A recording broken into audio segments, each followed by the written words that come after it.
ጤና ይስጥልን የከበረ ሰላምታችን በመላው ዓለም ሆናችሁ ቃል ስፖርት ዩቲዩብ ቻናላችንን ለምትከታተሉ አድማጮቻችን ሁሉ ይድረስ ብለናል። ከሀገር ቤት እስከ ባህር ማዶ ለዚህም ሰዓት መርጠን ያሰናዳንላችሁን ስፖርታዊ ጥንቅሮች በቅደም ተከተል እያጋራናችሁ ቆይታ እናደርጋለን። የክረምት የዝውውር መስኮት ከተከፈተ እነሆ አምስተኛ ቀኑን ጀምሯል። ታላላቅ ክለቦች በዝውውር መስኮቱ የነቃ ተሳትፎን እያደረጉ ይገኛሉ። ዛሬ የሚጠበቁ ትልልቅ ዝውውሮች አሉ። ቤተሰቦቻችን በአውሮፓ ዙሪያ ትልቆቹን ክለቦች የተመለከተ ሰፋ ያለ ጥንቅር በዝውውር መስኮቱ ለእናንተ ውድ አድማጮቻችን እናደርሳለን። ከዛ በተጨማሪም በአሜሪካ አዘጋጅነት ለመጀመሪያ ጊዜ እየተካሄደ የሚገኘው የዓለም ክለቦች ዋንጫ ውድድርም እንደዚሁ ቀጥሎ እየተካሄደ ይገኛል። በጣም ያስደነቀንን ሊዮኔል አንድሬስ ሜሲን ግን በተለየ መንገድ እንመለከተዋለን። የ38 ዓመቱ ተጫዋች ሊዮኔል አንድሬስ ሜሲ ከ2010 በኋላ ውድ ቤተሰቦቻችን ባለፉት 15 ዓመታት ካስቆጠረው የፍጹም ቅጣት ምት ብዛት ይልቅ ያስቆጠራቸው የቆሙ ኳሶች ወይም የቅጣት ምት ግቦች ይበልጣሉ። አስደናቂው ተጫዋች ሊዮኔል አንድሬስ ሜሲን ምሽትና የፓልሜራሱ ልዩ ተጫዋች በተለይም ቀጣይ ቼልሲ ንብረት የሚሆነው ኢስታቪዮ ዊሊያን ያስደመሙንን ምሽት በተለየ መንገድ ለእናንተ ውድ አድማጮቻችን እንደዚሁ እናደርሳለን። በዝውውር መስኮቱም ታላላቆቹን የአውሮፓ ክለቦች በስፋት ከመመልከት በተጨማሪ በተወዳጁም የእንግሊዝ ፕሪሚየር ሊግ ታላላቅ ክለቦች በዝውውር መስኮቱ የነቃ ተሳትፎን እያደረጉ ይገኛሉ። የቡድን ዜናዎችንም እንደዚሁ ለእናንተ ውድ አድማጮቻችን እናደርሳለን። የፔፕ ጋርዲዮላው ቡድን ማንቸስተር ሲቲ ቤት ለየት ያለ ጥንቅር ይዘንላችኋል። የቼልሲው አሰልጣኝ ማሬስካ ሰፋ ያለ ጋዜጣዊ መግለጫ ሰጥተዋል። በተለይም እሳቸው እጅ የለበቱም ካሉት ውሳኔ ጀምሮ ቡድን ውስጥ የተወሰኑ ተጫዋቾችን የመቀየር ግዴታ አለብኝ ብለዋልና 11ዱንም ባልነካም የተወሰነ ተጫዋች ቀይራለሁ ብለዋል። ሌላው ምንም መረጃ የለኝም ስላሉት ጉዳይና በቡድን ዜና በቼልሲ በኩል ሰፋ ያለ መረጃ ይዘናል። ለቼልሲ ደጋፊዎች እንደዚሁም እናደርሳችሁ ሆናል። ሻምፒዮኖቹ ሊቨርፑል ቤት እንሄዳለን። እንግሊዝ ፕሪሚየር ሊግ ታሪክ አብዛኛውን ሪከርድ የያዘው ሳላ ሆኗል። በተለይም በዚህ በተጠናቀቀ ውድድር ዓመት አዲስ ታሪክ በዚህ ውድድር ዓመት ባይጽፍም በመጀመሪያው ጨዋታ ላይ ግን ታሪኩን የሚያስቀጥልበት አዲስ ክብረ ወሰንም እንደዚሁ እያስመዘገበ የሚሄድበት ዓመት ይሆናል ተብሎ ይጠበቃል። ሳላ እናነሳለን በተጫዋች ዘንድ። ከዛ ውጭ ግን ሊቨርፑል ቤት ሰፋ ያለ የዝውውር መረጃ ይዘናል። ክለቡን ስለሚለቁና ወደ ክለቡ ስለሚመጡ ተጫዋቾች በተያያዘ ሰፋ ያለ መረጃ ስለያዝን ለሊቨርፑል ደጋፊዎች ከዝውውር ጋር በተያያዘ በርካታ መረጃ ይዘናል። ጠብቁን። የቀድሞ የአርሰናል ተጫዋች ኢማኑኤል ፔቲ ክለቡ አርሰናልን በአንድ ዝውውር ጉዳይ እየተማጸነ ይገኛል። ማብራሪያ ሰጥቷል። አርሰናል ደጋፊዎች ስለዚህ ዝውውር የምንላችሁ ነገር አለ። ግን በአርሰናል በኩል ስካይ ስፖርት ይዞት የወጣው መረጃ በጣም አነጋጋሪ ነው። ከዝውውር ጋር በተያያዘ ታደምጡታላችሁ። የአንድሪያ ቤርታ ተጫዋቾችን የማስፈረም ሂደትን በተመለከተ በርካታ መረጃዎችን አግኝተናል። በአርሰናል ቤት ግን ሰፋ ያለ የዝውውር መረጃ ይዘናል። ክለቡን ስለሚለቁ ተጫዋቾችና እንደዚሁም በክለቡ ስለሚመጡ ተጫዋቾችም ዙሪያ ለእናንተ ውድ አድማጮቻችን ተጨማሪ መረጃዎችን እንደዚሁ እናደርሳችኋለን። ዩናይትድን ያለ ሻምፒዮንስ ሊግ ውድድር መቀላቀል የሚፈልግ ሶስተኛው ተጫዋች ተገኝቷል። አስቀድሞ ማቲያስ ኩና ፈረመ፣ ቀጥሎ ብሪያን ምቤሞ፣ አሁን ሶስተኛው ተጫዋች ተገኝቷል። ዩናይትድ ቤት ከዝውውር ጋር በተያያዘ ሰፋ ያለ መረጃ እናነሳለን። በተለይም ከግብ ጠባቂ እስከ አጥቂ በዚህ ክረምት ዩናይትድ ቤት አዳዲስ ነገሮችን ልንመለከት እንችላለን። በግብ ጠባቂም በአጥቂም ዝውውር ዙሪያ እንዲሁም ሩበን አሞሪም በቡድኑ እንዲቆይና እንዲለቁ የሚፈልጓቸው ተጨማሪ ተጫዋቾች እንዳሉም እየተዘገበ ይገኛል። ዩናይትድ ከ30 ቀን በኋላም አንድ ወሳኝ ሁነትን ያስተናግዳል። ውድ ቤተሰቦቻችን እነኚህ ብቻ አይደሉም። ሌሎች በርከት ያሉ መረጃዎችን በአውሮፓ ትልቆቹ ክለቦች ዙሪያ እንደዚሁ ለእናንተ ውድ አድማጮቻችን እናደርሳለን። እስከ ፕሮግራማችን ፍጻሜ ቆዩ። ላይክ፣ ሰብስክራይብ እና ሼር ማድረግ እንዳይረሳም። ሐሳብ አስተያየት መስጫ ሳጥናችን ላይ የዝውውር መስኮቱ የዓለም ክለቦች ዋንጫ አሊያም በፕሮግራማችን ይዘት ሐሳባችሁ ልታጋሩን ትችላላችሁ። የዛሬ መረጃዎቻችንንም እንጀምር። የዛሬ መረጃቸው ውድ ቤተሰቦቻችን በሐሳብ መስጫ ሳጥናችን ላይ ከመጣለን አንድ ጥያቄ እንጀምር። ጉዳዩ ከሀገር ቤት ጋር የተያያዘ ስለሆነ በዛው እንጀምርበት። መረጃ በተለይም የኢትዮጵያ ፕሪሚየር ሊግ ዋንጫን ተደጋጋሚ ጊዜ በማንሳት ጊዮርጊስ ነው፣ ግን ሌሎቹስ ምን ያህል ጊዜ ዋንጫውን አሳክተውታል በሚል ነበር ጥያቄ ቀረበልን። ቅዱስ ጊዮርጊስ የኢትዮጵያ ፕሪሚየር ሊግ መደረግ ከጀመረበት ጊዜ ጀምሮ 16 ዋንጫዎችን በማሳካት የሊጉ አባት ነው የሚባለው። መብራት ኃይል 2 ጊዜ በማንሳት እንዲሁም ሐዋሳ ከተማም 2 ጊዜ የኢትዮጵያ ፕሪሚየር ሊግን ዋንጫ በማንሳት ከቅዱስ ጊዮርጊስ ቀጥሎ በርካታ ዋንጫ ያነሱም ክለቦች ናቸው። ቡና፣ ደደቢት፣ ጅማ አባጅፋር፣ መቀለ ሰባ እንደርታ፣ ፋሲል ከነማ ከነማ ኢትዮጵያ ንግድ ባንክ ዘንድሮ ደግሞ ኢትዮጵያ መድን አንዳንድ ጊዜ ያሳክቷል ያው ዘንድሮ አዲስ ሻምፒዮን እየተመለከተ ነው በርግጥ ከቅርብ ጊዜ ወዲህ ጅማ አባጅፋር መቀለ ሰባ እንደርታ ፋሲል ከነማ አምና ንግድ ባንክ ዘንድሮ ደግሞ ኢትዮጵያ መድን በርካታ አዳዲስ አሸናፊዎችን በቅርብ ዓመታት እያየን ነው ጊዮርጊስ 16 ጊዜ ሐዋሳና መብራት ደግሞ ሁለት ጊዜ ያሳክቷል ኢትዮጵያ መድን በዚህ ሳምንት መጨረሻ ዋንጫውንም ይረከባል ተብሎ ይጠበቃል ወደ ባህር ማዶ ስፖርታዊ ጥንቅሮቻችን እንሻገር የዓለም ክለቦች ዋንጫም ነው ዛሬም በአራት ጨዋታዎች ቀጥሎ ይካሄዳል አንድ ጨዋታ ግን መላው ዓለም በጉጉት ይጠብቀዋል ምክንያቱ ከፉክክር አንፃር አይደለም ከዚህ ምድብ ለማለፍ ወይ ቤኔፊካ ወይ ደግሞ ቦካ ጁኒየር ለማለፍ ኦክላንድ ሲቲ ላይ ስንት ጎል ያስቆጥራሉ የሚለው ነው የሚጠበቀው ዛሬ ምሽት 1 ሰዓት ላይ ባየር ሙኒክ 10 ግብ ያስቆጠረበትና በርካቶቹ በትርፍ ጊዜያቸው የሚጫወቱ ተጫዋቾችን የያዘው ኦክላንድ ሲቲ ከቤኔፊካ ጋር ጨዋታውን ያደርጋል በርካቶች ከመጀመሪያው ጨዋታ ውጤት አንፃር የዛሬውን ጨዋታ በጉጉት ይጠብቁታል ምሽት 3 ሰዓት የፕሪሚየር ሊግ ተወካይ ቼልሲ ከፍላሚንጎ ጋር ጨዋታ ያደርጋል ይህን ጨዋታ በስፋት በፕሪሚየር ሊግ የመረጃ ክፍለ ጊዜ እናነሳዋለን ከዛ የሌሊት መርሃ ግብሮች ይጀምራሉ ለኢትዮጵያን ሰዓት አቆጣጠር ሎስ አንጀለስ ከሌሊቱ 7 ሰዓት ከኤስቲ ቱኒስ ጋር ጨዋታቸውን ያደርጋሉ ከሌሊቱ 10 ሰዓት ደግሞ ባየር ሙኒክ ከቦካ ጁኒየርስ ጋር እንደዚሁ የምድብ ሁለተኛ ጨዋታቸውን እንደዚሁ የሚያከናውን ይሆናል ከምድብ 1 ጀምሮ ደግሞ የምድቡ ሁለተኛ ጨዋታዎች መደረግ ጀምሯል አንደኛው በጉጉት ሲጠበቅ የነበረው የኢንተር ማያሚና የፖርቶ ጨዋታ ነበር የአውሮፓው ክለብና የአሜሪካ ሜጀር ሊግ ሶከሩ ክለብ የአሜሪካ ሜጀር ሊግ ሶከሩ ክለብ ኢንተር ማያሚ የመጀመሪያው ክለብ ሆኗል የአውሮፓ ክለብን የረታ 2-1 በሆነ ውጤት ድል ማድረግ ችሏል የኢንተር ማያሚን የማሸነፊያ ግቦች ሊዮኔል አንድሬስ ሜሲ እና ሴጎቪያ ማስቆጠር ችሏል ፖርቶን አጊዮ ግብ አስቆጥሮ ለረጅም ደቂቃ እንዲመራው አድርጎ ነበር በኋላም ላይ ግን ሴቮ ጋቻ አረጋቸው ሊዮኔል አንድሬስ ሜሲ ደግሞ በቅጣት ምት በጣም አስደናቂ ግብ አስቆጥሮ ጨዋታው በኢንተር ማያሚ 2-1 ተጠናቀቀ በጨዋታው ሊዮኔል አንድሬስ ሜሲ የቅጣት ምት ግቡ መነጋገሪያ ነበረች በጨዋታውም ላይ እንግዲህ 68 የቅጣት ምት ግብ ያስቆጠረበት ሁነት ነበር የተፈጠረው ኢንተር ማያሚ ድል ማድረጉን ተከትሎ ነጥቡን 4 ማድረስ ችሏል በደረጃ ሰንጠረዡም ሁለተኛ ነው ፖርቶ በአንድ ነጥብ 3ኛ ደረጃ ላይ ተቀምጧል የዚህ ምድብ የመጨረሻ ጨዋታ ማክሰኞ ነው የሚደረገው ኢንተር ማያሚ ከፓልሜራስ በጣም ትልቅ ጨዋታ ይሆናል ተብሎ ይጠበቃል በተለይም በሜሲና በኢስታቪዮ ዊሊያን መካከል የሚደረጉ ፉክክር ግን ሊዮኔል አንድሬስ ሜሲ በዚህ ሳምንት የተለየ ነው ኢስታቪዮ ዊሊያንንም በእርግጥ እንመለከተዋለን ፖርቶ ከአል አህሊ ጨዋታ ያደርጋሉ ፖርቶና አል አህሊ ለማለፍ ግን ብዙ ተአምር ያስፈልጋቸዋል በተለይም ኢንተር ማያሚ እና ፓልሜራስ ተሸናንፈው ፖርቶ በሰፊ ግብ አሊያም አሊላለም በሰፊ ግብ ይህን ጨዋታ ማሸነፍ ይጠበቅባቸዋል ሜሲ ከጨዋታው በኋላ የጨዋታው ኮከብ ተብሎ ሽልማት ተበርክቶለታል ከፓልሜራስ ጋር የምናደርገው ጨዋታ ያለምንም ጥርጥር ከባድ ይሆናል ሲል ተደምጧል በዚህ ዓለም ክለቦች ዋንጫ እንግዲህ ቡድኑ ለመጀመሪያ ጊዜ አውሮፓን ክለብ ድል ሲያደርግ ከመመራት ተነስቶም ድል ያደረጉበትን ግብ አስቆጥሯል እንዳጠቃላይ ሊዮኔል አንድሬስ ሜሲ በ50 ግቦችን አስቆጥሯል 61 ጨዋታ ነው ለኢንተር ማያሚ ያደረገው 50 ግብ አስቆጥሯል በአማካይ በ11 ጨዋታ ብቻ ነው ግብ ያላስቆጠረው እንደማለት ነው በጣም አስደናቂ የሚባል ቁጥር ነው ከዛ ውጪ ሊዮኔል አንድሬስ ሜሲ 68ኛ ቅጣት ምቱን ነው በትላንትናው ዕለት ያስቆጠረው ከሱ በላይ እንግዲህ ግብ ያስቆጠሩት በቅጣት ምት ጆኒኒዮ 77 ግብ ያለው ብራዚላዊ ተጫዋች ሌላኛው ብራዚላዊ ፔሌ 70 የቅጣት ምት ግቦች አሉት አሁን ሊዮኔል አንድሬስ ሜሲ ከፔሌ ለማስተካከል ሁለት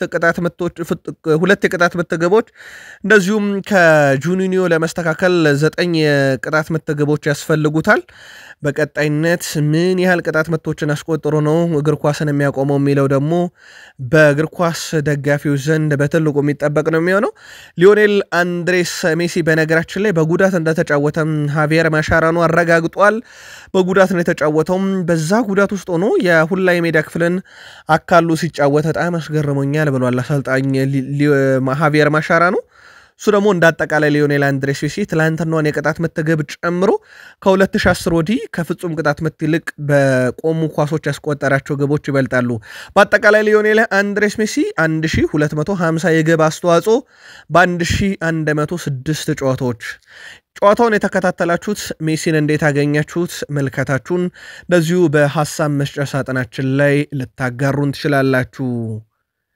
ሌላኛው ከዚሁ ምድብ ሲጠበቅ የነበረው ጨዋታ የፓልሜራስና የግብፁ አልአህሊ ነበረ። አልአህሊ ብዙ ርቀት ይሄዳል ተብሎ ተጠብቆ ነበረ ከዚህ ምድብ ግን አልሆነለትም። ትላንትና በፓልሜራስ 2-0 በሆነ ውጤት ተሸንፈዋል። አቡ አሊ የአልአህሊው ተጫዋች በራሱ መረብ ላይ 49ኛው ደቂቃ ላይ ለፓልሜራስ አስቆጠረ።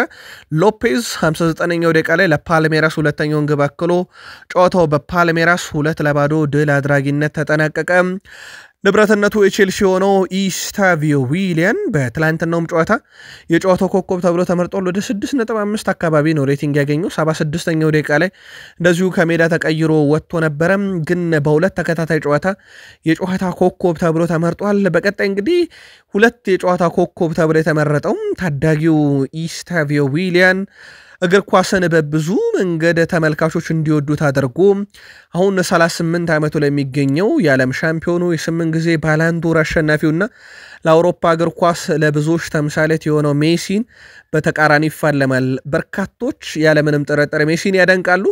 ኢስታቪዮ ዊሊያንም ከዛ ውስጥ ይሆናል ተብሎ ነው የሚጠበቀውና እንግዲህ ሁለቱ ላቲናውያን እርስ በርስ ይፋለማሉ። ማን በበላይነት ይወጣል ይጠበቃል። አውሮፓ ውስጥ ሮናልዶና ላሚን ያማል ተፋልመው በፍጻሜ ጨዋታ ሮናልዶ ላሚን ያማልን እንደረታው ይታወቃል። ሜሲስ ኢስታቪዮ ዊሊያን ይረታሉ። የፊታችን ማክሰኞ በትልቁ ይጠበቃል። ይህንን ምድብ ፓልሜራስ በ4 ነጥብና በ2 ግቦች ይመራዋል። ኢንተር ማያሚ በ4 ነጥብና በአንድ ግብ ያው ከፓልሜራስ በአንድ ግብ ተበልጦ ሁለተኛ ደረጃ ላይ ይገኛል።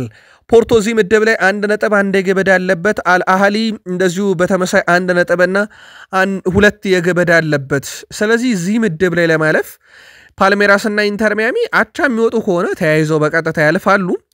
የሚሸናነፉ ከሆነና በተለይም ፖርቶና አልአህሊ በሰፊ የግብ ልዩነት የሚሸናነፉ ከሆነ ደግሞ ምናልባት በግብ ልዩነት አንዳቸውን ጥለው ሊያልፉ ይችላሉ። ግን ፓልሜራስ ከኢንተር ማያሚ ትልቅ ጨዋታ እንዲሆን የሚያደርገው ያሸነፈ 100% ያልፋል። አቻ ከወጡ ተያይዘው ያልፋሉ። የማክሰኞ ጨዋታዎችን ከወዲሁ በጉጉት እንድንጠብቃቸው ያደርጋል። በዓለም ክለቦች ዋንጫም በመጀመሪያ የምድብ ጨዋታ ላይ ያልተጠበቀ ውጤት የተመዘገበው በፓሪስ ሰን ዠርሜን እና በአትሌቲኮ ማድሪድ መካከል ነበረ። የፓሪስ ሰን ዠርሜን ማሸነፍ እንኳን ቢጠበቅ በዛን ያክል የግብ ልዩነት ያሸነፋል ተብሎ አልተጠበቀም ነበረ። ለማንኛውም አትሌቲኮ ማድሪድ የምድቡ ሁለተኛ ጨዋታ የማሸነፍ ግዴታ ነበረበት። ከሲያትል ሳውንደርስ ጋር ነበረ ጨዋታቸውን ያደረጉት። አትሌቲኮ ማድሪዶች 3-1 በሆነ ውጤት ድል አድርገዋል። ምድቡ ላይ እንግዲህ ለማለፍ ሌላ ተስፋ ያዙበት ምሽት ሆኖላቸዋል። በእርግጥ ቀጣዩ ጨዋታ ግን ያለምንም ጥርጥር ከባድ ነው። ቦታፎግ እንዴት ፓሪስ ሰን ዠርሜንን እንደፈተነ ተመልክተናል በዚሁ ምድብ ላይ። ለማንኛውም አትሌቲኮ ማድሪድ 3-1 በሆነ ውጤት ድል ሲያደርግ ባሪዩስ 11ኛውና 55ኛው ደቂቃ ላይ 2 ግቦችን አስቆጥሯል። ዊስትል 47ኛው ደቂቃ ላይ ቀሪዋን ግብ አስቆጥሯል። ለሲያትል ሳውንደርሶች ሩሳኒክ ነበረ 50ኛው ደቂቃ ላይ አስቆጥሮ ቡድኑ 2-1 እንዲሆን ያደርጉ የነበረው፣ ነገር ግን ቡድኑን ከሽንፈት አልታደገም። በድምር ውጤት በአጠቃላይ አትሌቲኮ ማድሪዶች 3-1 በሆነ ውጤት ድል ማድረግ ችሏል። ፓብሎ ባሬስ ደግሞ አትሌቲኮ ማድሪድ በዚህ ምድብ ተስፋ እንዲኖረው እንደዚሁ ያደረገበትን ግብ ነበረ በምሽቱ ማስቆጠር የቻለው። እዚሁ ምድብ ላይ የነበረና በጉጉ ሲጠበቅ የነበረው ጨዋታ ያው በፓሪስ ሰን ዠርሜን እና በቦታፎግ መካከል የነበረው ጨዋታ በኢገር ጀሱስ የ36ኛ ደቂቃ ግብ ቦታፎጎች 1-0 በሆነ ውጤት የአውሮፓ ሻምፒዮኑን ፓሪስ ሰን ዠርሜንን አሸንፈውታል። በእርግጥ የፓሪስ ሰን ዠርሜን ፍጹም የጨዋታ የበላይነትና የብልጫ ነበራቸው። 75% ፓሪስ ሰን ዠርሜኖች የኳስ ቁጥጥር ነበራቸው። ቦታፎጎች ወደ 25% ብቻ ነው ኳስ ቁጥጥር የነበራቸው። ግን በድል አድራጊነት ያጠናቀቁት ቦታፎጎች ነበሩ። ያው ላቲን ክለቦች በዚህን ያክል ደረጃ ተጽዕኖ ይፈጥራሉ ተብሎ ተጠበቀ። በእርግጥ ከዚህ ምድብም ፓሪስ ሰን ዠርሜን እና አትሌቲኮ ማድሪድ ነበሩ ያልፋሉ ተብሎ ሲጠበቅ የነበረው። ለማንኛውም ቦታፎግ በቀጣይ ከዚህ ምድብ ማለፉን ያረጋገጠ ቡድን ሆኗል። ምክንያቱም በቀጣይነት እንግዲህ ራሱ አትሌቲኮ ማድሪድን ነው የሚገጥመው። አትሌቲኮ ማድሪድን የሚገጥምበት ጨዋታ ላይ አትሌቲኮ ማድሪድ 2 የግብ ዕዳ አለበት። ቦታፎግ ደግሞ 2 ተጨማሪ የግብ ክፍያ ያለውና ይህንን ምድብ ለማለፍ በሂሳባዊ ስሌት የተወሰነች ነገር ብትቀርም ቦታፎጎች ግን ፓሪስ ሰን ዠርሜን እና አትሌቲኮ ማድሪድ ካሉበት ምድብ ለማለፍ በጣም ቅርቡም ኦልሞስት ያለፈም የሚመስለው ቡድን ነው። ለማንኛውም በቀጣይም ቦታፎግ ከአትሌቲኮ ማድሪድ ሲያረጉ ጨዋታውን አትሌቲኮ ማድሪድ ለማለፍ እዚህ ምድብ ላይ ቦታፎግን ከማሸነፍም በላይ በርካታ ግብ ማስቆጠር ይኖርበታል። ሴትል ሰንዳውስ ግን አስቀድሞ ከዚህ ምድብ መውደቁን ያረጋገጠ ቡድን ይመስላል። ኦልሞስት 3 ግብ ዕዳ አለበት። በሂሳባዊ ስሌት ብቻ ነው ክለቦቹ ያሉት እንጂ ቦታፎግ ያለፈ ፓሪስ ሰን ዠርሜን የሚከተለው ይመስላል። ለማንኛውም ይህ ምድብ ለአትሌቲኮ ማድሪድ አጣብቂኝ ይሆናል። ለላቲን አሜሪካው ቡድን ግን እጅግ በጣም አስደናቂ ምሽት ነበረ። ሌሎች መረጃዎችን ደግሞ እንመልከት ውድ ቤተሰቦቻችን። በድጋሚ ቃል ስፖርት ላይ ናችሁ። መልካም ቆይታ ተመኘን። ፈረንሳዊ የፊት መስመር ተጫዋች ኬሊያን መባፔ ሆስፒታል መግባቱን ነግረናችሁ ነበር። አሁን ከደቂቃዎች በፊት ኬሊያን መባፔም ከሕክምና እርዳታ በኋላ ከሆስፒታል መውጣቱ ተረጋግጧል። መባፔ ባጋጠመው የሆድ ህመም ነበር ሆስፒታል ለመግባት የተገደደው። አሁን ተጫዋቹ ከሆስፒታል ከወጣ በኋላም እዛው አሜሪካ የሚገኘውን የሪያል ማድሪድ ቡድን እንደተቀላቀለ ይፋ ተደርጓል። የመጀመሪያ ዙር ጨዋታ በከፍተኛ ትኩሳት ምክንያት አመልጦት ነበረ። አሁን ደግሞ በሆድ ህመም ሆስፒታል ገብቶ ልምምድ አመልጦታል። በቀጣይ ጨዋታም ስለመሰለፉ እርግጠኛ አይደለሁም ብሏል ዣቪ አሎንሶ። መባፔ ሪያል ማድሪድ ከአልሂላል ጋር ባረገው ጨዋታም ጨምሮ በምድቡ 2ኛ ጨዋታ ካመለጠው ምናልባት በምድቡ 3ኛ ጨዋታ ላይ ግን ሊሰለፍ ይችላል ተብሎ ይጠበቃል። ባርሴሎና ስለ ኮፐንሃገኑ የመስመር አጥቂ ሩኒ ባርዲጅ መረጃዎችን ማሰባሰቡ ተረጋግጧል። በክረምት የዝውውር መስኮት 3ኛ ፈራሚያቸውን ለማግኘት ማለት ነው ሁዋን ጋርሻን ከኢስፓኞል በ25 ሚሊዮን ዩሮ ማስፈረማቸው ይታወቃል። አሁን ደግሞ በጥቂት ቀናት ውስጥ ይጨርሱታል ተብሎ የሚታሰበው የኒኮ ዊሊያምስ የ58 ሚሊዮን ዩሮ የውል ማፍረሻ ዝውውር አለባቸው። በነገራችን ላይ ከዊሊያን ስታቪዮ ዝውውር ጋር በተያዘ በቢልባኦ በኩል በአንድ ዙር እንዲከፈላቸው ይፈልጋል የዝውውር ሂሳቡ። ባርሴሎና ደግሞ ተቆራርጦ እንዲከፈል ድርድር ላይ ናቸው። አሁን ደግሞ የኮፐንሃገኑን የመስመር አጥቂ ሩኒ ባርዲጅን በተመለከተ መረጃ እያሰባሰቡ መሆኑ ተረጋግጧል። የቀድሞ የባርሴሎና ፓሪስ ሰን ዠርሜን አዲላል የሆኑ የሳንቶስ ተጫዋች ኔይማር ጁኒየርን በተመለከተ ውድ ቤተሰብ አሁን ከደቂቃዎች በፊት በሰበር ፋብሪዞ ሮማንዶ መረጃ ይዞ ወጥቷል። ይሄም በነፃ ወኪል ሳንቶስን በዚህ ወር መጨረሻ ለመልቀቅ ማቀዱ እየተዘገበ ይገኛል። በርከት ያሉ የብራዚል መገናኛ ብዙሃንን ዋቢ አድርጎ ነው ፋብሪዞ ሮማኖ መረጃውን ይዞት የወጣው። ከሰሞኑ በእርግጥ በአባቱ በኩል አሜሪካ ውስጥ እንግዲህ ከክለቦች ጋር ድርድር እያደረገ እንደነበረ ተሰምቷል። ኢንተር ማያሚ ሰዎችም ጋር መገናኘቱን ነግረናችሁ ነበረ። አሁን ላይ ታዲያ ኔይማር ጁኒየር ወደ አውሮፓ እግር ኳስ ሊመለስ ካሰበ በፈላጊነት ፌነርባቼንና ወይም የቱርክ ክለቦችን የሰማ ነው። በቀጣይ መዳረሻው የት ይሆናል የሚለው ይጠበቃል። አሁን ባለው መረጃ መሰረት ግን እንደ ፋብሪዞ ሮማኖ ዘገባ ከሆነ ክለቡን በነፃ ወኪል ለመልቀቅ ማቀዱ ተረጋግጧል። ዣካ ሚላንን ለመቀላቀል ክፍት ነው ተብሏል። በኤስ ሚላንና በባየር ሌቨርኩሰን መካከል ድርድሮች አሁንም እንደቀጠሉ ናቸው። ኤስ ሚላኖች በቀጣይ ውድድር ዓመት የአውሮፓ ሻምፒዮንስ ሊግም ይሁን የትኛውንም የአውሮፓ መድረክ ባይሳተፉም ቡድናቸውን ግን ለማጠናከር ጠንካራ ስራዎችን እየሰሩ ነው። አንጋፋውን ሉካ ሞድሪችን ከዓለም ክለቦች ዋንጫ በኋላ የግላቸው እንደሚያደርጉ ይታወቃል። ከሪያል ማድሪድ በነፃ መልቀቁን ተከትሎ አሁንም ለዓለም ክለቦች ዋንጫ ብቻ ነው ሪያል ማድሪድ ስኳድ ውስጥ የሚቆየው። ቀጥሎ ደግሞ በፕሪሚየር ሊግ ከአርሰናል ጋር አሁን ከባየር ሌቨርኩሰን ጋር ልምድ ያካበተው በተለይም በባየር ሌቨርኩሰን ቤት 2 አስደናቂ ውድድር ዓመታትን እንድንመለከት ያደረገን ዣካን ለማስፈረም ድርድሩ እንደቀጠለ ነው። ባየር ሙኒኮች ኒኮ ዊሊያምስ የመጀመሪያ ምርጫቸው ቢሆንም ምርጫው ባርሴሎና መሆኑን ካረጋገጡ በኋላ ፊታቸውን ወደ ሌሎች አማራጮች አዙረዋል። በራፋኤል ሊአኦ ላይ ፍላጎት አላቸው። ከወኪሉ ጋር ውይይት ማድረጋቸው ተረጋግጧል። እስካሁን ምንም አይነት ድርድር ከኤስ ሚላን ጋር ባይደረግም የባየር ሙኒክ ምርጫ ኒኮ ዊሊያምስ እንደነበረ ግን አይዘነጋም። በቀጣይነት ከራፋኤል ሊአኦ ወኪል ጋር ከስምምነት የሚደርሱ ከሆነ ተጫዋቹን በማዘዋወር ሂደት ላይ በክለቡና እንደዚሁም በሁለቱ ክለቦች መካከል በሚላንና በሙኒክ መካከል ድርድር ይደረጋል ተብሎ ይታሰባል። ባርኮላ ሌላኛው ምርጫቸው ነው፣ ግን ባርኮላን ለመሸጥ ፓሪስ ሰን ዠርሜን ክፍት አይደለም እየተባለ ነው። በኤስ ሚላን በኩል ደግሞ ለራፋኤል ሊአኦ ዝውውር አጠቃላይ እስከ 100 ሚሊዮን ዩሮ አካባቢ ሊጠይቁ ይችላሉ ተብሎ ይታሰባል። ለማንኛውም መረጃው ፋብሪዚዮ ሮማኖ ነው። ባየር ሙኒክና ራፋኤል ሊያኦ ከተስማሙ ግን ከሰሞኑ ትልቅ ድርድር በክለቦቹ መካከል ይደረጋል። ዩቬንቱስ ጠቀም ያለ ገንዘብ የሚያገኝበትን የአጋርነት ስምምነት እስከ 2037 ማራዘሙ ተረጋግጧል ከአዲዳስ ጋር። በአጠቃላይ እስከ 2037 በሚቆይበት ጊዜ $468 ሚሊዮን ወደ ካዝናቸው ያስገኛሉ። በአመት $39 ሚሊዮን ከዚህ ድርጅት ወይም ከአዲዳስ የአጋርነት ስምምነት እንደሚያገኙ ይጠበቃል። ስለዚህ እስከ 2037 $468 ሚሊዮን የሚያስገኝላቸውን አብሮ የመስራት ስምምነት እንደዚሁ በትላንትናው ዕለት መፈራረማቸው ነው ይፋ የተደረገው። ቪክተር ዮኬሬስን ለማስፈረም በርካታ ክለቦች ፍላጎት አላቸው።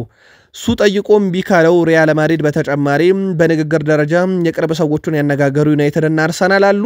ይፋይ ድርድር ባያደርጉም ዩቬንቱስ ግን በተጫዋቹን ዝውውር በተመለከተ ወኪሉን አነጋግሮ ነበር። እስከ 13 ሚሊዮን ዩሮ ዓመታዊ ደሞዝ ለማቅረብ በዩቬንቱስ በኩል እቅድ ቢኖርም ዮኬሬስ ግን አሁን ላይ የጣሊያን ሴሪን አያስቀድምም ተብሏል። የእንግሊዝ ፕሪሚየር ሊግ እንግዲህ ሁለቱን ክለቦች ሁኔታ ይከታተላል የተባለው አርሰናል እና ማንቸስተር ዩናይትድን እስካሁን ይፋይ ጥያቄ ሁለቱም ባያቀርቡለትም ኮሞ በቀጣይ 100 ሚሊዮን ዩሮ የመደበለትን ገንዘብ ለሴስክ ፋብሬጋስ ይሰጣል ተብሏል።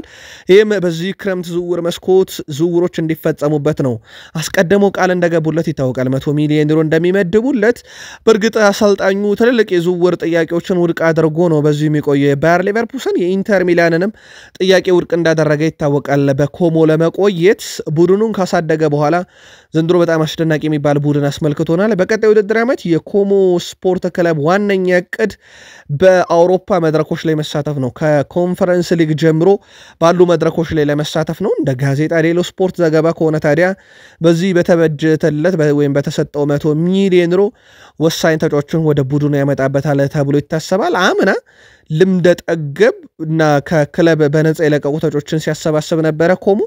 ዘንድሮ ግን በጣም ወሳኝና ወጣት ተጫዋቾችን ወደ ቡድኑ ያመጣል ተብሎ ይጠበቃል። ቃል ስፖርት ዩቲዩብ ቻናላችን ላይ ትገኛላችሁ። ከሀገር ቤት እስከ ባህር ማዶ የተለያዩ ስፖርታዊ ጥንቅሮችን እያደረስናችሁ ተወዳጁ የእንግሊዝ ፕሪሚየር ሊግ ወዳገኘናቸው ዕለታዊ የቡድን ዜናና የዝውውር መረጃዎቻችን ደግሞ እንሻገር። በድጋሜ እስከ ፕሮግራማችን ፍጻሜ ቆዩ። ላይክ፣ ሰብስክራይብ እና ሼር ማድረግ እንደዚሁ እንዳይረሳ። ኤቨርተን በበርካታ የአውሮፓ ክለቦች የሚፈለገውን ተከላካያቸውን ኮንትራት ለማራዘም ድርድር መጀመራቸው ተረጋግጧል። ጀረድ ብሬንትዋይትን ስካይ ስፖርት ዛሬ እንዳረጋገጠው ከሆነ በክለቡና በወኪሉ መካከል የሚደረገው ድርድር እንግዲህ ቀጥሏል። በተለይም በፕሪሚየር ሊግ ታላላቅ ክለቦች ይፈለጋል። ጀረድ ብሬንትዋይት ግን በቀጣይነት በአሜሪካ አዘጋጅነት በሚካሄደው የ2026 የዓለም ዋንጫ በእርግጥ አሜሪካ ብቻ አይደለችም ካናዳና ሜክሲኮም አሉ በሚደረገው የዓለም ዋንጫ ላይ ሀገሩን መወከል ይፈልጋል። ለዚህም በቂ ደቂቃ ማግኘትና በትልቅ ቡድኖች ውስጥ መጫወት ይፈልጋል የሚሉ መረጃዎች በስፋት ሲወጡ ነበር። ለማንኛውም ከድርድሩ በኋላ ምን ውጤት ይኖራል የሚለውን ደግሞ በቀጣይ ተከታትለን የምናደርሳችሁ ይሆናል። ማንቸስተር ሲቲዎች ተቀጥተዋል። ውድ ቤተሰቦቻችን ማንቸስተር ሲቲ የፕሪሚየር ሊጉን ሕግ መጣሱን ተከትሎ ከ1 ሚሊዮን ፓውንድ በላይ ቅጣት እንደተጣለባቸው ተረጋግጧል። ማንቸስተር ሲቲ ቅጣቱ የተጣለበት ባለፈው ዓመት በበርካታ ጨዋታዎች በጨዋታ መጀመሪያና እረፍት ሰዓት ላይ ዘግይቶ ለጨዋታ በመቅረቡ መሆኑ ተረጋግጧል። ክለቡ በ9 የፕሪሚየር ሊግ ጨዋታ የጣሰውን ሕግ ተከትሎ የተጣለበትን ቅጣት በመቀበል ይቅርታ መጠየቁ ተነግሯል። ስለዚህ ሲቲ ጥፋቱን አምኗል። ማንቸስተር ሲቲ ባለፈው ዓመት በተመሳሳይ ሕግ ጥሰት ከ2 ሚሊዮን ፓውንድ በላይ ቅጣት ተጥሎባቸው ነበር። ዘንድሮ ሲቲ በማጥፋቱ አልተሻሻለም፣ ግን ቢያንስ በቅጣት ደረጃ ተሻሽሏል። አምና 2 ሚሊዮን ፓውንድ ነበር የተቀጣው፣ ዘንድሮ 1 ሚሊዮን ፓውንድ ተቀጥቷል። ለዚህም ማንቸስተር ሲቲ በቀረበበት ቅጣት ላይ ቅጣቱ አምኖ ይቅርታም ጠይቆ 1 ሚሊዮን ፓውንዱንም እንደሚቀጣ አረጋግጦ ምንም አይነት ይግባኝም አይጠይቅም ተብሏል። 115 ክሶቹን በተመለከተ ግን እስከዚህ ሰዓት ድረስ ተጨማሪ መረጃዎች እየተገኙ እንዳልሆነ በዚሁ አጋጣሚ ለሲቲ ደጋፊዎች መናገር እንወዳለን። ዛሬ ቼልሲ በጣም ወሳኝ ጨዋታ ያለበት ከፍላሚንጎ ጋር በዚህ ጨዋታ ላይ እንግዲህ ያሸነፈ ቡድን በቀጥታ ከምድቡ ማለፉን እንደዚሁ ያረጋግጣል። አሰልጣኝ ማሬስካ ሰፋ ያለ ጋዜጣዊ መግለጫ ሰጥቷል። እስቲ አንድ ባንድ እንመልከተው። ካነሷቸው ነጥቦች ውስጥ አንደኛው ማሬስካም ስለ ጉዳት ነው። በዚህ ሰዓት ምንም አይነት አዲስ ጉዳት ቡድን ያላስተናገደን ብለዋል። ነገር ግን ተጫዋቾችን አፈራርቄ ይጠቀማለሁ ነው ያሉት። ያ ማለት ግን አፈራርቄ ይጠቀማለሁ ማለት 10 እና 11 ተጫዋች ከጨዋታ ውጭ ያደርጋለሁ ማለት አይደለም። የተወሰኑ ተጫዋቾችን ብቻ ለጨዋታውን ለመቆጣጠር ያስችሉናል ወይም ለጨዋታ ይሆናሉ ያሉትን መርጬ ያሰልፋለሁ። ነገር ግን በ10 እና 11 ደረጃ የምቀይረው ተጫዋች የለም ብለዋል። ሌላው ስለ ፓልመር ነበር ጥያቄ ቀረበላቸው። ፓልመር እና 10 ቁጥርን ተብለው ተጠይቀው ነበር። በፍጹም እዚህ ውስጥ እጄ የለበትም ብለዋል እሳቸው። ለተጫዋቾች ማሊያ ማደል ላይ የኔ ስራም አይደለም፣ እኔም አልመረጥኩም። ስለዚህ ፓልመርን 10 ቁጥር እኔ ያለውም የመረጥኩት ብለዋል። እኔ አንድ ተጫዋች ስለሚለብሰውም የማሊያ ቁጥር ግድ አይሰጠኝም። እኔ ዋና ትኩረት የማደርገው ነገር ተጫዋቹ ለቡድኑ በሚሰጠው ግልጋሎት ላይ ነው። ኮል ፓልመር 10 ቁጥርንም ለበሰም ወይም ሌሎች ቁጥሮችን ለበሰ እሱ ሳይሆን ዋናው ጉዳይ ሜዳ ላይ ለቡድኑ ያለውን ነገር ሁሉ ስለመስጠት ነው ብለዋል። ሌላው ከማይካሉ ሙድሪክ ጋር በተያያዘ ጥያቄ ቀርቦላቸው ነበር። ኤፍኤው ያው የ4 ዓመት ቅጣት ሊቀጣው እንግዲህ እንደከሰሰው ይታወቃል። ከአበረታች ንጥረ ነገር ጋር በተያያዘ ፖላንድ የኮንፈረንስ ሊግ ፍጻሜን ጨዋታ ስናረግ ተጫዋቹን አነጋግሬው ነበር። ከዛ በኋላ ግን ተገናኝተን አናቅም። ስለ ሁኔታው ተጨማሪ መረጃ የለኝም። ስለዚህ ተጨማሪ መረጃ ሲኖረኝ ማጋራችሁናል። ለመጨረሻ ጊዜ ግን እሱን አግኝቼ ያወራሁት ፖላንድ የኮንፈረንስ ሊግ ጨዋታ ከሪያል ቤቲስ ጋር በነበረን ወቅት ነው ብለዋል። ዛሬ ምሽት 3 ሰዓት ላይ ፍላሚንጎ ከቼልሲ በጣም ወሳኝ ጨዋታ ያደርጋሉ። ሁለቱም ቡድኖች የመጀመሪያ ጨዋታቸውን ድል አድርገው ይህን ጨዋታ ያሸነፈ ደግሞ በቀጥታ ያልፋል። ስለዚህ በጣም ወሳኝ ጨዋታ እንደሚሆን ምንም ጥርጥር የለውም። በዓለም ክለቦች ዋንጫ ላይ ሁለቱ ክለቦች የነበራቸውን የተወሰኑ ሪካርዶች እንመልከቱ ቤተሰቦቻችን። ፍላሚንጎ በዓለም ክለቦች ዋንጫ ላይ በመጨረሻዎቹ 5 ጨዋታ 3 ጊዜ ድል አድርጓል ጨዋታዎቹን፣ 2 ጊዜ ደግሞ ሽንፈት ገጥሞታል። በአንጻራዊነት ቼልሲን ካየን በዓለም ክለቦች ዋንጫ ታሪክ የመጨረሻ 5 ጨዋታዎቹ ላይ 4ቱን ድል ሲያደርግ አንድ ጨዋታ ደግሞ ተሸንፏል። ያው ሎስ አንጀለስን ድል አድርጎ ነበረ ወደዚህ ጨዋታ የሚመጣው ማለት ነው። ዛሬ ምሽት 3 ሰዓት ላይ ሊንኮልን ፋይናንሻል ፊልድ ስቴዲየም ላይ ጨዋታቸውን ያደርጋሉ። በሁለቱ ክለቦች መካከል ግን ያለው ልዩነትን ብንመለከት የቼልሲ ቡድን ወደ 807.4 ሚሊዮን ዩሮ ወጪ ያደርጋል። የፍላሚንጎ ግን 469.2 ሚሊዮን ዩሮ ነውና ኦልሞስት ለግማሽ የቀረበ ያክል የስኳድ ዴብዝ ጥራት አለ በሂሳብ ደረጃ። የዛሬ ምሽቱን ጨዋታ ቼልሲ ወይንስ ፍላሚንጎ ማን ድል ያደርጋል? በሐሳብ መስጫ ሳጥናችን ላይ በተለይም አብዛኛው የቼልሲ ደጋፊዎች ትኖራላችሁና ቡድናችሁ ዛሬ ድል አድርጎ በቀጥታ ያልፋል ወይንስ መልከታችሁን እንደዚሁ ልታጋሩን ትችላላችሁ። ሻምፒዮኖቹ ሊቨርፑሎች የመክፈቻ ጨዋታቸውን ያደርጋሉ። አርብ ቀን ነው ጨዋታቸውን የሚያደርጉት።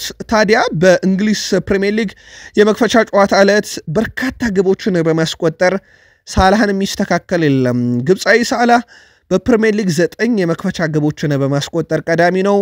አለን ሺረር፣ ዋይኒ ማርክሩኒ፣ ፍራንክ ጄምስ ላምፓርድ እና ጄሚ ቫርዲ 8 ግቦችን በፕሪሚየር ሊግ የመክፈቻ ቀን አስቆጥሯል። ሳላሄን ሪካርዱን የሚያጠናክርበት እድል አለ። ግብ ያስቆጥራል ወይ? በዚህ የፕሪሚየር ሊግ የመክፈቻ ጨዋታ አርብ ምሽት የመክፈቻ ጨዋታቸውን ሲያደርጉ የምንመለከት ይሆናል። በፕሪሚየር ሊግ የመክፈቻ ጨዋታ ላይም ሊቨርፑል አርብ ቀን ነው ጨዋታውን የሚያደርገው። አርብ፣ ቅዳሜ፣ እሁድና ሰኞ ነው የመክፈቻ ጨዋታዎቹ የሚደረጉት። ጀረል ኳንሳ በቃል ደረጃ ከባየርን ሊቨርፑሰን ጋር ከስምነት ደርሷል። ወደ ቤተሰቦቻችን ሲጠበቅ ነበር። በእርግጥ ጀረል ኳንሳ ሊቨርፑል ይለቃል በሚለው በተደጋጋሚ መረጃውን ስናጋራችሁ ነበረ። ባየርን ሊቨርፑሰን እና ሊቨርፑሎች ደግሞ ድርድር እያደረጉ ይገኛሉ።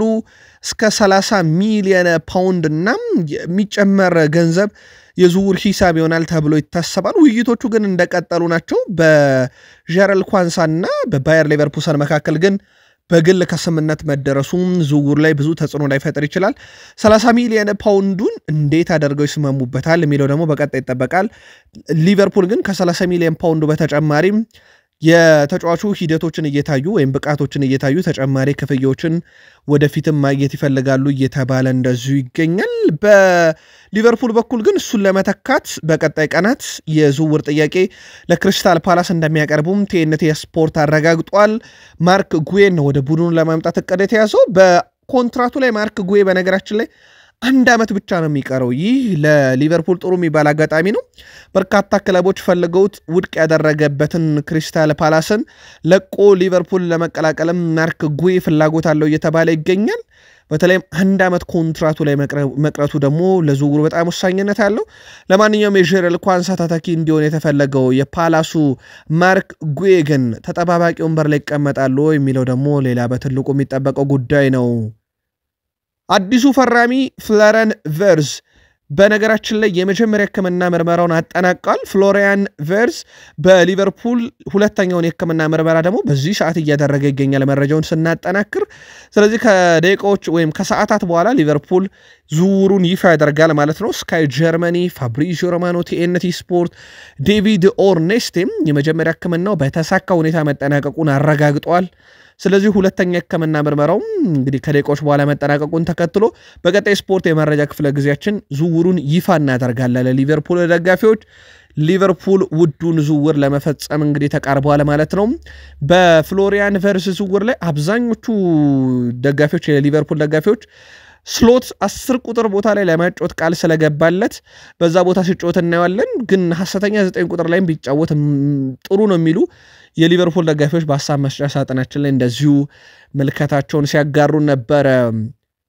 ዳርዊን ኑኔዝ በዚህ ክረምት ክለቡን እንደሚለቅ ይታወቃል። አሁንም መዳረሻው የሴሪያው ሻምፒዮን እንደሚሆን እየተረጋገጠ ይገኛል። ሊቨርፑል ግን ከዚህ ዝውውር የሚፈልገውን ወደ 70 ሚሊዮን ዩሮ ያገኛል ተብሎ አይታሰብም። ምናልባት ሊቨርፑል እስከ 42 ሚሊዮን ዩሮ ካገኘበት ሊሸጠው ይችላል እየተባለ ነው።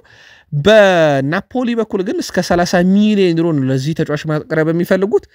በሊቨርፑል በኩል በብዙ የከሰረበት ተጫዋች ይሆናል በገንዘብ ደረጃ ካየነው ካመጣበት ሂሳብ አንጻር። ዳርዊን ኑኔዝ በክሎፕ ስር የተሻለ ጊዜን አግኝቷል ማለት ይቻላል። በስሎት ስር ግን የተሻለ ጊዜን አላገኘም። ለማንኛውም ቀጣይ ሳምንት ነው ክለቡን ይለቃል ተብሎ የሚታሰበው። መዳረሻው ናፖሊ የመሆኑ ነገር አሁንም በስፋት እየተነገረ ነው። ውይይቶች፣ ድርድሮች ቀጥለዋል። የሂሳቡ ጉዳይ ትልቅ ልዩነት ነው። ስካይ ስፖርት ኢታሊያ እንዲሁ ዲ ማርዚዮም ጭምር አረጋግጦታል። አዲስ ነገር ካለ ለሊቨርፑል ደጋፊዎች በዚህ ዝውውር ዙሪያም እንደዚሁም እናደርሳቸው ይሆናል። የቀድሞ የአርሰናል ተጫዋች ኢማኑኤል ፔቲ አርሰናል መፍጠን አለበት እያለ ነው። አርሰናል ሮድሪጎን ለማስፈረም በራሳቸው መንገድ የሮድሪጎን ውሳኔ ከሪያል ማድሪድ ወይም የዣቪ አሎንሶን ውሳኔ ከሪያል ማድሪድ ሳይጠበቁ በፊት አርሰናሎች ይፋዊ ጥያቄ ያቀረበው ዝውውሩን በፍጥነት መጨረስ አለባቸው ብሏል። የሮድሪጎ ጎኤዝን እንደ ኢማኑኤል ፔቲ ሐሳብ ከሆነ ሮድሪጎ ጎኤዝን በጣም ወደው ተጫዋች ነው፣ ለቡድኑ በጣም ወሳኝ ነው። በተለይም እሱ ሁለት በጣም ከባድ ዓመታትን ማሳለፉ አርሰናል ጥረት ቢያደርግ እንደሚያገኘው እርግጠኛ ነኝ ብሏል። በተለይም በቪኒሺየስ ጁኒየር እና በጁድ ቤሊንግሃም ጫና ውስጥ የሚገኝና ወደፊት ደግሞ ባሎን ዶርን ማሸነፍ የሚፈልግ ተጫዋች ነው። ነገር ግን በዚህ በቪኒሺየስ ጁኒየር እና በጁድ ቤሊንግሃም ጥላ ስር ቢሆንም ሮድሪጎ ግን በሚገባ ቡድኑን እያገዘ ይገኛል። አሁንም ራሱን እያሳየ ነው። ግብ ያስቆጥራል፣ አሲስት ያደርጋል፣ ጠንክሮ ይሰራል።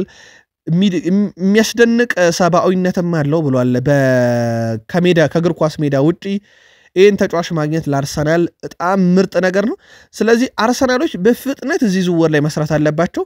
የክለቡን ውሳኔ ሳይጠብቁ በፊት በድርድር ተጫዋቹንና ሪያል ማድሪድን ማሳመን ይጠበቃል።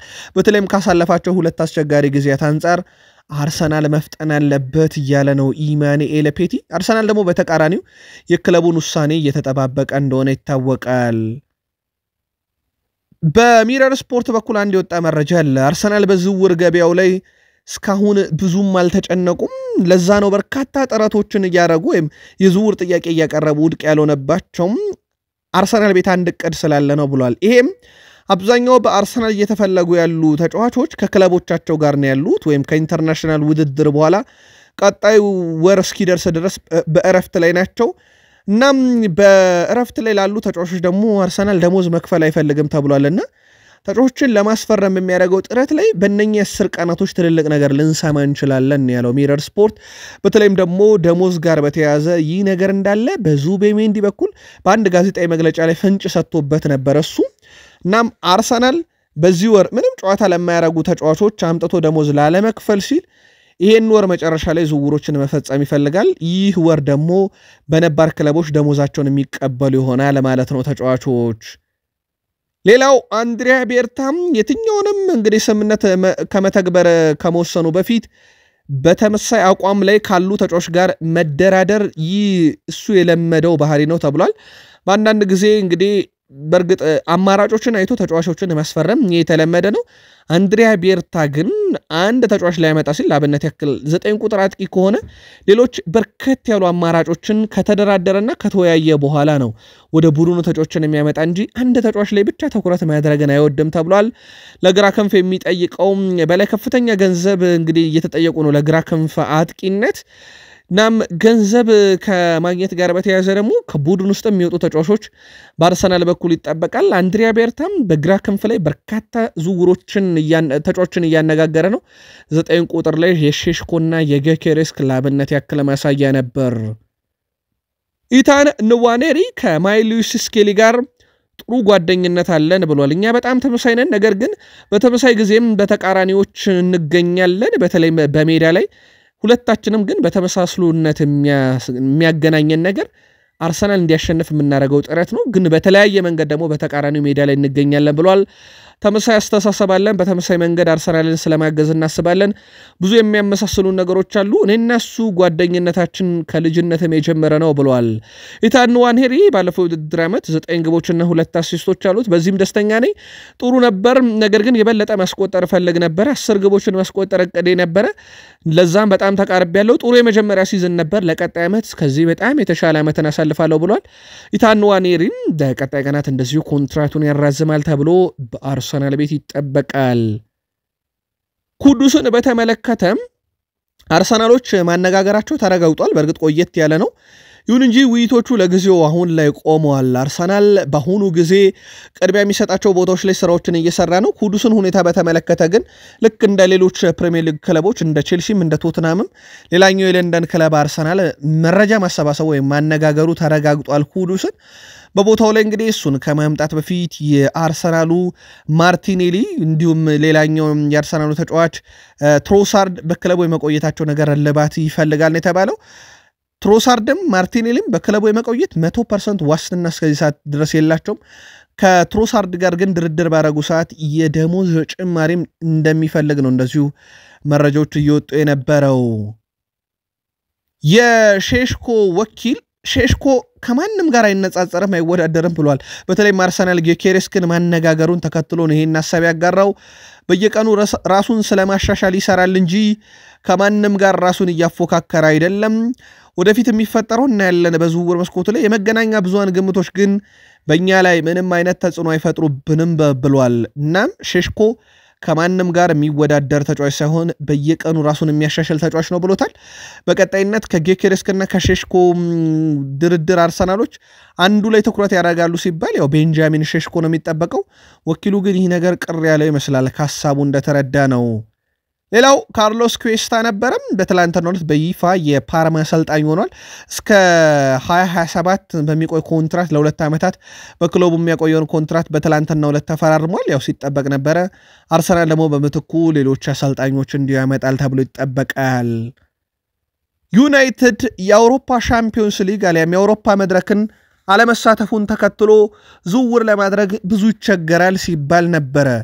ይህንን በማቲያስ ኩና ሰብረውታል። ያለ አውሮፓ ሻምፒዮንስ ሊግ ዩናይትድን መቀላቀል የመረጠ የመጀመሪያው ተጫዋች ነበረ። ሁለተኛው ብሪያን ምቤሞ ነው።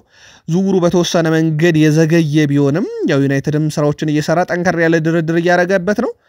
አሁን ደግሞ ሌላኛው ያለ አውሮፓ ሻምፒዮንስ ሊግ ውድድር ለማንቸስተር ዩናይትድ የመጫወት ህልም አለኝ ያለው ኤሜኒያሎ ማርቲኔዝ ነው።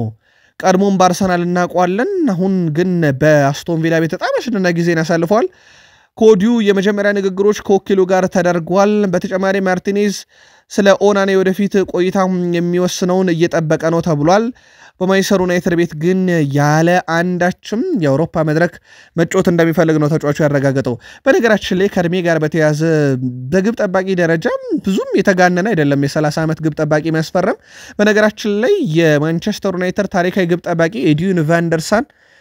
34 ዓመት ከሞላው በኋላ ነበር ዩናይትድን የተቀላቀለው። ከዛ በኋላ በርካታ ዋንጫዎችን አንስቷል። ከ1000 በላይ ደቂቃዎችን ግብ ሳይቆጠርበት መቆየቱን እናስታውሳለን። እናም ኤሜሊያኖ ማርቲኔዝ ወደ ዩናይትድ የሚመጣ ከሆነ በሚል በርካታ ዩናይትዳውያን በማህበራዊ ትስስር ገጾች ላይ ፍላጎታቸው እንደሆነ እየተናገሩ ነው። በተለይም በአንድሬ ኦናና የተሰላቸው የሚመስሉ በማንቸስተር ዩናይትድ በኩል ግን ቀጣይ ምን ያህል ርቀት ይሄዳሉ የሚለውን በትልቁ ይጠበቃል። ከኦናና ጋር በተያያዘ ግን ማንቸስተር ዩናይትድ በቅርቡ ውይይት አድርገው እንደነበር ይታወቃል። በክለቡ የመቆየት እድሉ ሰፊ እንደሆነ የተረጋገጠው ከዛ በኋላ ነበር። አሁንም ግን ከኤሜሊያኖ ማርቲኔዝ ጋር ዩናይትድ ስሙ በስፋት ይያዝ ተጫዋቹ የሚምረጥ እንጂ ዩናይትድን እስከዚህ ሰዓት ድረስ ኦናናን ለመሸጥ ምንም አይነት ጥድፊያ ውስጥ አይደለም ዩናይትድ። በእርግጥ ገዢ ክለብ በይፋ እስካሁን ዩናይትድ ቤት አልመጣም። ሩበን አሞሪም በቡድን ውስጥ ኦናናን እንዲሸጥ የሚፈልገው ገንዘብ ሌሎቹ ላይ እንዳይነካበት ስለሚፈልግ ለግብ ጠባቂ ለማስፈረም ሲል ገንዘብ ማውጣት ስለማይፈልግ የሩበን አሞሪም ውሳኔም ኦናና ከተሸጠ እሰየው እናመጣለን ግብ ጠባቂ፣ ኦናና እስካልተሸጠ ድረስ ግን በክለብ ውስጥ እሱን አቆይተን ገንዘቡን በሌሎች የሜዳ ክፍሎች ላይ እናፈሰዋለን ወይም ሌሎች የሜዳ ክፍሎች ላይ ተጫዋች እናመጣበታለን የሚል ሐሳብ ነው ያለው። ስለዚህ በዩናይትድ ቤት እንግዲህ ኦናና የሚከርም ወይም የሚቆይ ከሆነ ግን የኤሜሊያኖ ማርቲኔዝ ዝውውር ላይ የራሱ የሆነ ተጽዕኖ ይኖራል ተብሎ ይታሰባል። በክለብ አስቶን ቪላ በኩል ለኤሜሊያኖ ማርቲኔዝ 40 ሚሊዮን ፓውንድ አካባቢ የዝውውር ሂሳብ እንደተጠየቀበትም እንደዚሁ ይታወቃል። ከአጥቂ ጋር በተያያዘ ያው ሊቨርፑል አሁን ላይ ዳርዊን ኑኔዝን ስለሸጡ ሁጎ ኤኪቲኬ ላይ ያላቸው ፍላጎት ይቀዘቅዛል ተብሎ አይታሰብም። ቼልሲ ግን አሁን ላይ ዝውውሩ ላይ እየሰራበት አይደለም። ከተወካዮቹ ጋር ተነጋግረው 100 ሚሊዮን ዩሮ ከተባለ በኋላ ቼልሲዎች ሌሎች አማራጮች ላይ እየሰሩ ነው። በተለይም ጂኤም ጋይንቴስ ላይ ትኩረት አድርገዋል። ፍራንክፈርቶች ከዚህ በታች ይሸጡታል ተብሎ ነው የሚታሰበው። ማንቸስተር ዩናይትድ ከወኪሉ ጋር ንግግር አድርገዋል። ስለ ተጫዋቹ ሁኔታ ተጨባጭ መረጃዎችንም ከወኪሉ አግኝተዋል። ዩናይትድ ይሄን አጥቂ መምጣት ግን ከሆይሉንድ ጋር አሁንም በቀጥታ የተገናኘ ነው ተብሏል። የጣሊያኑ ክለብ ኢንተር ሚላን ራስመስ ሆይሉንድን ለማስፈረም የቻሉትን ሁሉ እያደረጉ ነው። የዩናይትድ አለቃ ሩበን አሞሪም ሆይሉንድን ለመሸጥ ክፍት ነው እየተባለ ይገኛል። ስለዚህ በማንቸስተር ዩናይትድ ቤት የሆይሉንድ ሽያጭ የሁጎ ኤኪቲኬን መምጣትም ሊያፋጥነው ይችላል እየተባለ ነው። ነገር ግን ዩናይትድ ሁጎ ኤኪቲኬ ዝውውር ላይ አሁንም የሚሳተፉት የዝውውር ሂሳቡም ከ60 ሚሊዮን ፓውንድ በታች ከሆነ ብቻ ነው። በአይንትራክ ፍራንክፈርት የተጠየቀውን 100 ሚሊዮን ዩሮ አይደለም ዩናይትድ ቼልሲም ለመክፈል ፈቃደኛ እንዳልሆኑ ይታወቃል። ስለዚህ ሌሎችም የፕሪሚየር ሊግ ክለቦች ሊቨርፑልም ቢሆን ይህን ገንዘብ ያቀርባል ተብሎ አይታሰብም። ዩናይትድ በጣም የቀረበው ክለብ ነው። በቀጣይ ምን ያህል ጥረት ያደርጋል? የራስመስ ሆይሉንድስ ቆይታ በዚህ ዝውውር ላይ ተጽዕኖ ይኖረዋልና በቀጣይ ከኢንተር ሚላን ጋር የሚደረገው ድርድር ምን ያህል ርቀት ይሄዳል የሚለው እንደዚሁ ይጠበቃል። ከአሰልጣኝ ሩበን አሞሪም ጋር ግን በተያያዘ እሳቸው የ9 ቁጥሩን ለማጠናከር በሚያደርጉት ጥረት ላይ ግን ዜርኪዚ የመሸጥ ዕድሉ በጣም ዝቅተኛ ነው ብሏል ታማኙ ሰው ቤን ጃኮብስ። ታማኝ መረጃዎችን በማውጣት ይታወቃል። በተለይም የጆሽኳ ዜርኪዚ አድናቂ ናቸው ሩበን አሞሪም። ተጫዋቹ በሁለተኛው አጋማሽ ላይ በሲዝኑ ማለት ነው ባሳየው አቋም በጣም ደስተኛ ናቸው። ምናልባትም የጉዳቱ ነገር ካልሆነ በስተቀር በአመቱ መጨረሻ ላይ በጣም የተሻለ ጊዜን ያሳልፈዋል። በጉዳት የተወሰኑ ጨዋታዎች ቢያመልጡትም ጆሽኳ ዜርኪዚ እሳቸው 9 ቁጥር ተጫዋች ላይ ማምጣት በሚል ግን እንደማይሸጡት ተረጋግጧል። በክለብ ውስጥ በተለይም በርካታ ቦታዎች ላይ መጫወት ይችላል። 9 ቁጥር የክንፍ ተጫዋች 10 ቁጥር ሚና ላይ መጫወት ይችላልና ከሆይሉንድ ይልቅ በዩናይትድ የዜርኪዚ የመቆየት ዕድል ሰፊ ነው ተብሏል። የዩናይትድ ደጋፊዎች ግን ከዜርኪዚና ከሆይሉንድ በተሻለ ቡድኑን ቀጣይ ዓመት ሊያገለግል ይችላል ብላችሁ የምታስቡት ማን ነው? ልታጋሩን ትችላላችሁ። ማንቸስተር ዩናይትድ ከ30 ቀን በኋላ ነው ውድ ቤተሰቦቻችን ጨዋታውን የሚያደርገው። የቀድሞ ውድድር ዝግጅት የመጀመሪያም የአቋም መለኪያ ጨዋታቸውን እንግዲህ ከረፍት መልስ በእርግጥ በኤዥያ አካባቢ 2 ጨዋታዎችን አድርገው እንደሆነ ይታወቃል። ዋናው የቀድሞ ውድድር ዝግጅት ግን ከ30 ቀን በኋላ በስዊድን ከሊድስ ዩናይትድ ጋር ነው ጨዋታቸውን የሚያደርጉት። ማንቸስተር ዩናይትዶች በዛ ጨዋታ ላይ እንግዲህ ሌላ ገቢ የሚያገኙበት ትልቅ ጨዋታ ይሆናል ተብሎ ሲታሰብ፣ እስከዛ ግን በዝውውር መስኮቱ ላይ አዳዲስ ተጫዋቾችንም እንደዚሁ ወደ ቡድኑ ይጨምራሉ ተብሎ ይጠበቃል። ዛሬ በዓለም ክለቦች ዋንጫ ቤኔፊካ ከኦክላንድ ሲቲ ትልቁ የሚጠበቀው ጨዋታ ነው። ምሽት 1 ሰዓት ከዛ ይህ ጨዋታ እንደተጠናቀቀ ከምሽቱ 3 ሰዓት ፍላሚንጎ ከቼልሲ ጨዋታቸውን ያደርጋሉ። ከሌሊቱ 7 ሰዓት ሎስ አንጀለስ ከኤስ ቱኒዝ እንደዚሁ ምሽት ሌሊት 10 ሰዓት ባየር ሙኒክ ከቦካ ጁኒየርስ ጨዋታቸውን የሚያደርጉ ይሆናል። የዓለም ክለቦች ዋንጫም በየምድቡ የሁለተኛ ዙር ጨዋታዎች ናቸው አሁን እየተካሄዱ ያሉት። በዚህ መሰረት የሚያልፉ ክለቦች እየተረጋገጡ ይገኛሉ። በተለይም ሁለተኛ ጨዋታቸውን ድል ያደረጉ ከየምድቡ እያለፉ ነው። አንድ አሸንፈው አንዳቸው ወጡ ደግሞ ቀጣይ ጨዋታ ላይ አቻ መውጣት ብቻ ያሳልፋቸዋል። የዓለም ክለቦች ዋንጫም የየምድቡ ሁለተኛ ጨዋታዎች ሲያደርጉ ክለቦቻችሁ በሚያደርጉት ጨዋታ መልካም ዕድል ይግጠማችሁ ብለናል። ዛሬ በትልቁ የፍላሚንጎና የቼልሲ ጨዋታ ይጠበቃል። ማን ድል ያደርጋል? መልከታችሁን አጋሩን። ከቃል ስፖርት ዩቲዩብ ቻናል ከሀገር ቤት እስከ ባህር ማዶ ለዚህ ሰዓት ያሰናዳላችሁ ስፖርታዊ ጥንቅሮቻችን ግን ፍጻሜው እዚህ ጋር ሆነ። መልካም ቀን